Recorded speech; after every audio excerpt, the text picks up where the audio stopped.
Guys, तो कैसे हो आप सब। आई होप आप सब अच्छे होंगे। स्वागत है आप सभी का आपके अपने एसपी स्टडी 2 चैनल पर। तो गाइस, आज हम इस वीडियो में देखने वाले हैं कि इकोनॉमिक्स के कितने आपके इम्पोर्टेंट क्वेश्चन हैं जो इस बार के बोर्ड एग्जाम के लिए इम्पोर्टेंट है। वो सारे क्वेश्चंस के बारे में इस वीडियो में आज हम डिस्कस करने वाले हैं। तो अगर आप इस चैनल पर पहली बार आए हो तो इस चैनल को सब्सक्राइब कर लेना, बेल आइकन को भी प्रेस कर देना ताकि वीडियो के जो भी नोटिफिकेशन हो वो सबसे पहले आपके पास पहुंचे। और इसी तरह से हर सब्जेक्ट के आपके जो भी इम्पोर्टेंट क्वेश्चन है, मॉडल पेपर है, उन सबका फुल सोल्यूशन आपको इसी चैनल पर मिलने वाला है। तो गाइस, अगर अभी तक आपने चैनल सब्सक्राइब नहीं किया है तो आप इस चैनल को सब्सक्राइब कर ले। और गाइस, जो भी आपके सब्जेक्ट है, जिस सब्जेक्ट का भी आपको मॉडल पेपर का फुल सोल्यूशन चाहिए हो तो वो आप हमें कमेंट बॉक्स में जरूर बताएं। और अगर आपको वीडियो अच्छा लगे तो please tell me in the comment box. Okay, so without saying let's. तो गाइस देखिए, ये है आपके इम्पोर्टेंट क्वेश्चन। ओके, जितने भी आपके इम्पोर्टेंट क्वेश्चन हैं इकोनॉमिक्स में, वो सारे क्वेश्चंस के बारे में यहाँ पर हम डिस्कस करेंगे। तो यहाँ पर देखिए, एक फर्स्ट वीडियो मैं आपका बना चुकी हूँ, उसमें हमने आपको बताया था कि अतलग उत्तरीय प्रश्न कौन कौन से इस बार के बोर्ड एग्जाम के लिए इम्पोर्टेंट हैं, कौन कौन से ऐसे क्वेश्चन हैं जो आपको तैयार करने हैं। ठीक है, तो अगर आपने गाइस वो वीडियो नहीं देखा है तो डिस्क्रिप्शन बॉक्स में लिंक दिया हुआ है, वहाँ से आप देख सकती हो। ओके, तो अतलग उत्तरीय प्रश्न मैंने आपको बता दिया। यहाँ पर हम कुछ देखेंगे लघु उत्तरीय प्रश्न आपको कौन कौन से तैयार कर लेने हैं। ओके, तो यहाँ पर देखिए, फर्स्ट आपका दिया गया है कि संयुक्त मांग से क्या अभिप्राय है। कई बार क्वेश्चन आज किया गया, आप पेपर उठाकर देखना, कई बार ये क्वेश्चन आपका पूछा गया है कि संयुक्त मांग से क्या अभिप्राय है। और यही क्वेश्चन आपसे इस तरह से भी आज किया जाएगा कि समग्र मांग से आप क्या समझते हैं। संयुक्त मांग से क्या अभिप्राय है, या फिर इस तरह से आज किया जाएगा कि समग्र मांग से आप क्या समझते हैं। तो इसको आपको तैयार करना है लघु उत्तरीय प्रश्न में।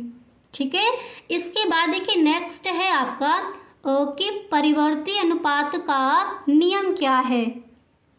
अगर आपने वो वीडियो नहीं देखा है जिसमें अतलग उत्तरीय प्रश्न आपको बताए गए हैं, तो इस वीडियो के एंड में आपको वो भी दिखा दिए जाएंगे। ठीक है, जो भी आपके अतलग उत्तरीय प्रश्न है वो भी यहाँ पर आपको दिखा दिए जाएंगे। अगर आपने वो वीडियो नहीं देखा है तो यहाँ पर भी आप उन क्वेश्चंस को देख सकती हो और उनको आप नोट कर सकती हो। ठीक है, ये हैं आपके लघु उत्तरीय प्रश्न। पूरा आपको बताया जाएगा कौन कौन से ऐसे क्वेश्चन हैं जो आपको इस बार के बोर्ड एग्जाम के लिए अच्छे से तैयार करने हैं। ठीक है, तो यहाँ पर आपने देख लिया कि संयुक्त मांग से क्या अभिप्राय है। यही क्वेश्चन आपसे इस तरह से भी आज कर लिया जा सकता है कि समग्र मांग से आप क्या समझते हैं। इसके बाद नेक्स्ट आप तैयार करेंगे कि परिवर्ती अनुपात का नियम क्या है।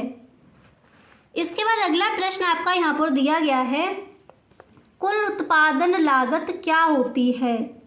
कुल उत्पादन लागत क्या होती है, इसको आप तैयार करेंगे। एंड इसके बाद नेक्स्ट है आपका कि अल्पकालीन उत्पादन फलन से आप क्या समझते हैं। अभी जो आपका बोर्ड एग्जाम हुआ था उसमें आपका ये जो क्वेश्चन है वो आज किया गया था कि अल्पकालीन उत्पादन फलन से आप क्या समझते हैं। ठीक है, इम्पोर्टेंट है। एंड इसके बाद नेक्स्ट है आपका कि एक पूर्ण प्रतिस्पर्धी बाजार की क्या विशेषताएं हैं। ओके, ये क्वेश्चन है आपका। तो ये इस बार के बोर्ड एग्जाम के लिए very very most important question है। इसको आप सही ढंग से तैयार कर लेंगे। एक पूर्ण प्रतिस्पर्धी बाजार की क्या विशेषताएं हैं। ओके, इसके बाद यहाँ पर जो आपका नेक्स्ट है तो वो दिया गया है कि वास्तविक प्रवाह से क्या आशय है। इसको आप तैयार करेंगे, वास्तविक प्रवाह से क्या आशय है। ओके, इसके बाद अगला है आपका कि समष्टि अर्थशास्त्र क्या है। समष्टि अर्थशास्त्र की विषय वस्तु की विवेचना कीजिए। अगर इस तरह से आपसे ये क्वेश्चन आज किया जाए तो ये किया जाएगा आपका विषय उत्तरीय प्रश्न में। और अगर आपसे सिर्फ इतना पूछा जाए कि समष्टि अर्थशास्त्र क्या है, या फिर समष्टि अर्थशास्त्र को परिभाषित कीजिए, ये तो इस तरह से बोल दिया जाएगा कि समष्टि अर्थशास्त्र से आप क्या समझते हैं, इसकी परिभाषा दीजिए। ठीक है। तब आपका ये प्रश्न आज किया जाएगा अतलग उत्तरीय प्रश्न में, और इस तरह से आपका लघु उत्तरीय प्रश्न में भी पूछा जा सकता है और विस्तृत उत्तरीय प्रश्न में भी इस तरह से आपका क्वेश्चन आस्क किया जा सकता है। तो इसको आपको थोड़ा लॉन्ग में याद करना है। ओके, समष्टि अर्थशास्त्र क्या है? समष्टि अर्थशास्त्र की विषय वस्तु की विवेचना कीजिए, इसको आप लॉन्ग में याद करेंगे। ओके, विस्तृत उत्तरीय प्रश्न में भी कई बार ये जो आपका क्वेश्चन है वो देखा गया है। एंड इसके बाद नेक्स्ट है यहाँ पर कि सकल घरेलू उत्पाद से आप क्या समझते हैं? वेरी मोस्ट इंपॉर्टेंट क्वेश्चन है। सकल घरेलू उत्पाद से आप क्या समझते हैं, इसको आप तैयार करेंगे, ठीक है।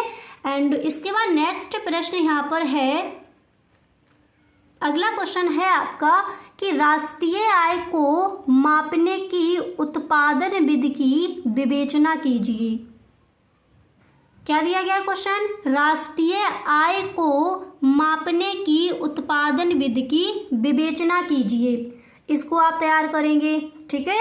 हर प्रश्न को आप मेरे साथ लिखते चलिए और जितने भी क्वेश्चन यहाँ पर आपको बताए जाए इन सारे क्वेश्चंस के आंसर आपको सही ढंग से तैयार कर लेने हैं, ठीक है। इसके बाद जो आपके बायो मॉडल पेपर हैं उनको भी सॉल्व किया जाएगा, फुल सॉल्यूशन आपको मिलेगा, ठीक है। जो भी आपके मॉडल पेपर हैं उनका फुल सॉल्यूशन आपको मिलने वाला है, तो पहले आप इनको तैयार कर लीजिए। ओके, अगर सच में आपको इस बार 90+ स्कोर करना है तो पढ़ाई भी आपको उसी तरह से अपनी करनी पड़ेगी, ठीक है। एंड इसके बाद अगला प्रश्न देखते हैं। तो नेक्स्ट है यहाँ पर कि प्रत्यक्ष और परोक्ष विनिमय में क्या अंतर है? प्रत्यक्ष और परोक्ष विनिमय में क्या अंतर है, इसको आप तैयार करेंगे। एंड इसके बाद नेक्स्ट यहाँ पर दिया गया है, अगला प्रश्न है आपका कि केंद्रीय बैंक के प्रमुख कार्यों की विवेचना कीजिए। केंद्रीय बैंक के प्रमुख कार्यों की विवेचना कीजिए, ये आपका वेरी मोस्ट इंपॉर्टेंट क्वेश्चन है। केंद्रीय बैंक के प्रमुख कार्यों की विवेचना कीजिए, तो इसको आपको सही ढंग से तैयार कर लेना, थोड़ा लॉन्ग में इसको तैयार करना है, ठीक है। पूछा तो ये क्वेश्चन आपका लघु उत्तरीय प्रश्न में ही जाता है। ओके, एंड इसके बाद अगला प्रश्न है यहाँ पर कि उपभोग प्रवृत्ति से क्या आशय है? ये आपका अतलग उत्तरीय प्रश्न में भी रख दिया जाता है। उपभोग प्रवृत्ति से क्या आशय है, इसको आप तैयार करेंगे। एंड इसके बाद नेक्स्ट है आपका इम्पोर्टेंट है कि राजस्व घाटा और राजकोषीय घाटा में संबंध बताइए। क्वेश्चन क्या दिया गया है? राजस्व घाटा और राजकोषीय घाटा में संबंध बताइए। इम्पोर्टेंट है, अच्छे से इसको तैयार कर लीजिए, ये आपका पूछा जाएगा लघु उत्तरीय प्रश्न में कि राजस्व घाटा और राजकोषीय घाटा क्या है, या फिर राजस्व घाटा और राजकोषीय घाटा में संबंध बताइए। क्लियर, ये क्वेश्चन तैयार करना है। एंड इसके बाद नेक्स्ट है यहाँ पर कि सार्वजनिक वस्तु से क्या आशय है? सार्वजनिक वस्तु से क्या आशय है, इसको आप तैयार करेंगे। ये आपका किसमें पूछा जाएगा? अतलग उत्तरीय प्रश्न में भी रख दिया जाता है और लघु उत्तरीय प्रश्न में भी ये क्वेश्चन आपका आज किया जाता है। बट आपका जो ये दिया है कि राजस्व घाटा और राजकोषीय घाटा में संबंध बताइए, ये आपका पूछा जाएगा लघु उत्तरीय प्रश्न में। ओके, एंड इसके बाद अगला प्रश्न देखते हैं। तो नेक्स्ट यहाँ पर आपका दिया गया है कि विदेशी विनिमय दर का अर्थ लिखिए। विदेशी विनिमय दर का अर्थ लिखिए, इस प्रश्न को आप तैयार करेंगे। ओके, अब इसके बाद जो आपका अगला प्रश्न है तो वो यहाँ पर दिया गया है, आप देख सकते हो। नेक्स्ट प्रश्न आपका है कि भुगतान संतुलन से आप क्या समझते हैं? भुगतान संतुलन से आप क्या समझते हैं? ओके, तो आप इस प्रश्न को भी अच्छे से तैयार कर लेंगे कि भुगतान संतुलन से आप क्या समझते हैं, किसमें आएगा? लघु उत्तरीय प्रश्न में ये आपका क्वेश्चन आज किया जाएगा। अब इसके बाद अगला प्रश्न यहाँ पर है आपका कि पूंजीवादी अर्थव्यवस्था की विशेषताएं लिखिए। पूंजीवादी अर्थव्यवस्था की विशेषताएं लिखिए। ओके, ये क्वेश्चन भी आपको थोड़ा बड़ा करके याद करना है। पूंजीवादी अर्थव्यवस्था की विशेषताएं। और भुगतान संतुलन से आप क्या समझते हैं, इसको भी थोड़ा आप लॉन्ग में याद करेंगे। विदेशी विनिमय दर का अर्थ लिखिए, ये आपका अतुल्य उत्तरीय प्रश्न में भी कई बार पूछा गया है, ठीक है। एंड इसके बाद अगला प्रश्न यहाँ पर है कि बाजार का अर्थ लिखिए। ये तो आपको अच्छे से तैयार कर ही लेना है। बाजार का अर्थ लिखिए, बाजार की परिभाषा दीजिए, बाजार से आप क्या समझते हैं या फिर बाजार से क्या आशय है, इस तरह से आपसे क्वेश्चन आस्क किए जाएंगे। अभी जो आपका बोर्ड एग्जाम हुआ था उसमें ये क्वेश्चन आपका पूछा गया था कि बाजार का अर्थ लिखिए, इस तरह से आपका क्वेश्चन आया था। इंपॉर्टेंट है, अच्छे से इसको आप तैयार कर लेंगे। क्लियर। अब इसके बाद अगला प्रश्न देखते हैं। तो नेक्स्ट यहाँ पर आपका दिया गया है कि सीमांत एवं प्रतिस्थापन दर से क्या आशय है, यह घटती हुई क्यों प्रतीत होती है। क्वेश्चन क्या दिया गया है, सीमांत एवं प्रतिस्थापन दर से क्या आशय है, यह घटती हुई क्यों प्रतीत होती है। इस प्रश्न को भी आपको सही ढंग से तैयार कर लेना है। तो अगर आपको इनका स्क्रीनशॉट लेना है तो आप स्क्रीनशॉट भी ले सकते हो। अब हम आपको बताएंगे कि आपके अतुल्य उत्तरीय प्रश्न कौन से, अगर आपने वो वीडियो नहीं देखा जिसमें मैंने आपको अतुल्य उत्तरीय प्रश्न बताए हैं कौन कौन से इंपॉर्टेंट हैं, तो यहाँ पर भी आपको दिखा दिए जाएंगे कि कौन कौन से ऐसे आपके क्वेश्चन हैं जो इस बार के बोर्ड एग्जाम के लिए इंपॉर्टेंट है, अतुल्य उत्तरीय प्रश्न। और ये जो आपको प्रश्न बताए गए हैं ये हैं आपके लघु उत्तरीय प्रश्न, ठीक है। तो चलिए अतुल्य उत्तरीय प्रश्न भी आप देख लीजिए कौन कौन से ऐसे क्वेश्चन हैं जो इस बार के बोर्ड एग्जाम के लिए इंपॉर्टेंट है, जो आपको तैयार करनी है। गाइस, अगर अभी तक आप इस वीडियो में बने हुए हो तो आई होप आपको ये वीडियो पसंद आ रहा होगा। गाइस, अगर आपको ये वीडियो पसंद आया है तो आप इस वीडियो को एक लाइक जरूर कर दें। अगर सच में वीडियो अच्छा लगा है तो अपने सभी दोस्तों में एक बार इस वीडियो को आप शेयर जरूर करें। तो यहाँ पर देखिए ये है आपके अतुल्य उत्तरीय प्रश्न। अब फटाफट से एक बार आप देख लीजिए कि बैंक दर को परिभाषित कीजिए। पहला प्रश्न ये है। दूसरा प्रश्न यहाँ पर मैंने रखा था कि वैयक्तिक प्रयोज्य आय से क्या आशय है, ये भी इस बार के बोर्ड एग्जाम के लिए इंपॉर्टेंट है। और ये सारे क्वेश्चन हैं आपके अतुल्य उत्तरीय प्रश्न, ठीक है, ये आपको ध्यान रखना है। अब इसी तरह अगला प्रश्न है कि सार्वजनिक वस्तु से क्या आशय है।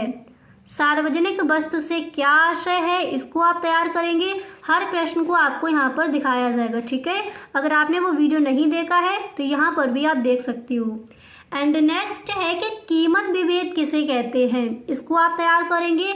इसके बाद शुद्ध राष्ट्रीय उत्पाद से आप क्या समझते हैं, इस प्रश्न को आपको तैयार करना है, ओके।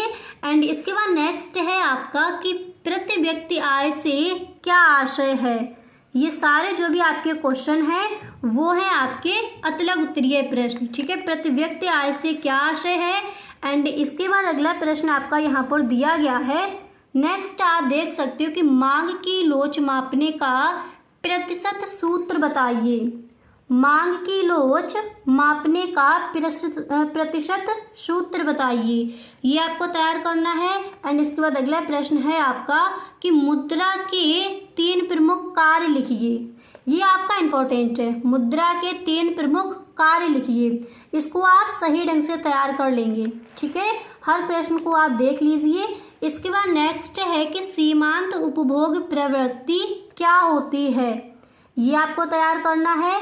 एंड इसके बाद यहाँ पर अगला प्रश्न है आपका कि सीमांत लागत क्या है। सीमांत लागत क्या है, आप पेपर उठाकर देखना, कई बार ये क्वेश्चन आस्क किया गया है। सीमांत उपभोग प्रवृत्ति क्या होती है, इसको तैयार करेंगे। एंड आप तैयार करेंगे कि सीमांत लागत क्या है।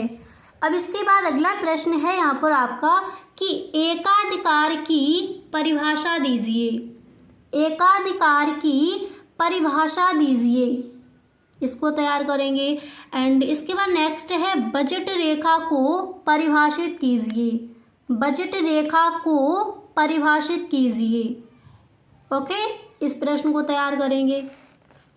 एंड नेक्स्ट है यहाँ पर कि व्यष्टि अर्थशास्त्र क्या है। व्यष्टि अर्थशास्त्र क्या है, इसको तैयार करना है। इसके बाद अगला प्रश्न है कि आधुनिक युग में उत्पादों के साधनों के नाम लिखिए। इस प्रश्न को तैयार करना है। हर प्रश्न को आप मेरे साथ लिखते चलिए, ठीक है। इसके बाद अगला प्रश्न आपका दिया गया है कि पूर्ण प्रतियोगिता की 3 विशेषताएं लिखिए। पूर्ण प्रतियोगिता की 3 विशेषताएं लिखिए। इस प्रश्न को आप तैयार करेंगे। एंड नेक्स्ट है कि भुगतान शेष संतुलन से क्या तात्पर्य है। अभी जो आपका बोर्ड एग्जाम हुआ था उसमें ये वाला भी क्वेश्चन आपका रखा गया था। एंड भुगतान शेष संतुलन से आप क्या समझते हैं, क्या तात्पर्य है, ये प्रश्न भी आपका आज किया गया था। बाजार का अर्थ लिखिए। ये प्रश्न भी आपका जो अभी बोर्ड एग्जाम हुआ था उसमें ये प्रश्न भी आपका रखा गया था कि बाजार का अर्थ लिखिए। तो ये सारे क्वेश्चन आपके इंपॉर्टेंट है, हर क्वेश्चन को आपको अच्छे से तैयार करना है। क्लियर। इसके बाद नेक्स्ट यहाँ पर आपका दिया गया है अगला प्रश्न है आपका कि उपभोग की सीमांत प्रवृत्ति से आप क्या समझते हैं। प्रश्न क्या दिया गया है, उपभोग की सीमांत प्रवृत्ति से आप क्या समझते हैं, इसको तैयार करना है। इसके बाद नेक्स्ट क्वेश्चन है यहाँ पर आपका, आप देख सकते हो। अगला प्रश्न है आपका कि अर्थव्यवस्था की प्रमुख केंद्रीय समस्या क्या है। अर्थव्यवस्था की प्रमुख केंद्रीय समस्या क्या है, इसको आपको तैयार करना है। एंड इसके बाद नेक्स्ट है कि पूर्ति वक्र पर संचलन से क्या अभिप्राय है। पूर्ति वक्र पर संचलन से क्या अभिप्राय है, इस प्रश्न को आप तैयार करेंगे। एंड ये है आपका वेरी मोस्ट इम्पोर्टेंट क्वेश्चन कि पूर्ति तथा स्टॉक में क्या अंतर है। ये आपका इस बार के बोर्ड एग्जाम में रखा जा सकता है कि पूर्ति तथा स्टॉक में क्या अंतर है। इंपॉर्टेंट है, अच्छे से तैयार कर लेना। इसके बाद अगला प्रश्न है कि किसी फर्म के आगम से क्या अभिप्राय है। किसी फर्म के आगम से क्या अभिप्राय है। एंड इसके बाद अगला प्रश्न दिया गया है कि सार्वजनिक वस्तु क्या है। सार्वजनिक वस्तु क्या है, इसको आप तैयार करेंगे। एंड यहाँ पर नेक्स्ट है आपका कि मांग की कीमत लोच क्या होती है। मांग की कीमत लोच क्या होती है, इस प्रश्न को आपको तैयार करना है। एंड इसके बाद जो आपका अगला प्रश्न है तो वो यहाँ पर दिया गया है कि व्यक्ति विदेशी विनिमय की मांग क्यों करते हैं। व्यक्ति विदेशी विनिमय की मांग क्यों करते हैं, इस प्रश्न को आप तैयार करेंगे। तो जो आपके लघु उत्तरीय प्रश्न थे वो मैंने यहाँ पर आपको ये पढ़ा दिए हैं कि लघु उत्तरीय प्रश्न आपको कौन कौन से तैयार करने हैं, यहाँ पर आप देख सकते हो। तो ये है आपके लघु उत्तरीय प्रश्न जो आपको इस बार के बोर्ड एग्जाम के लिए तैयार करने हैं। और अतिलघु उत्तरीय प्रश्न है आपके ये जो आपके प्रश्न है वो है अतिलघु उत्तरीय प्रश्न, आप इनको तैयार करेंगे। तो आई होप गाइस आपको वीडियो पसंद आया होगा। तो अगर सच में आपको ये वीडियो पसंद आया है तो आप इस वीडियो को एक लाइक ज़रूर कर दें। ओके, तो ये हो गए आपके देखिए अतिलघु उत्तरीय प्रश्न। और लघु उत्तरीय प्रश्न आपको कौन कौन से तैयार करने हैं तो यहाँ पर हमने ये देख लिए। अब जो आपका नेक्स्ट वीडियो आने वाला है उसमें ये सारे अतिलघु उत्तरीय प्रश्न, लघु उत्तरीय प्रश्न और विस्तृत उत्तरीय प्रश्न कौन कौन से ऐसे इंपॉर्टेंट है जो आपको तैयार करने हैं वो उस वीडियो में आपको बताया जाएगा। तो अतिलघु और लघु उत्तरीय प्रश्न आपके यही रहेंगे। विस्तृत उत्तरीय प्रश्न आपको कौन कौन से तैयार करने हैं वो हम आपको नेक्स्ट वीडियो में बताएंगे। इसके बाद आपका जो मॉडल पेपर है उसका फुल सॉल्यूशन आपको मिलने वाला है इकोनॉमिक्स का। तो अगर अभी तक आपने चैनल सब्सक्राइब नहीं किया है तो आप इस चैनल को सब्सक्राइब कर लेना, बेल आइकन को भी प्रेस कर देना ताकि वीडियो की जो भी नोटिफिकेशन हो वो सबसे पहले आपके पास पहुंचे और एक भी वीडियो आपसे छूटे ना। अगर सच में आपको इस बार 90+ स्कोर करना है तो एकदम मेहनत से आपको अभी से अपनी पढ़ाई करनी होगी। ओके गाइस, तो सच में वीडियो पसंद आया हो तो एक बार दोस्तों में इसको आप शेयर ज़रूर करें। Okay, thank you so much.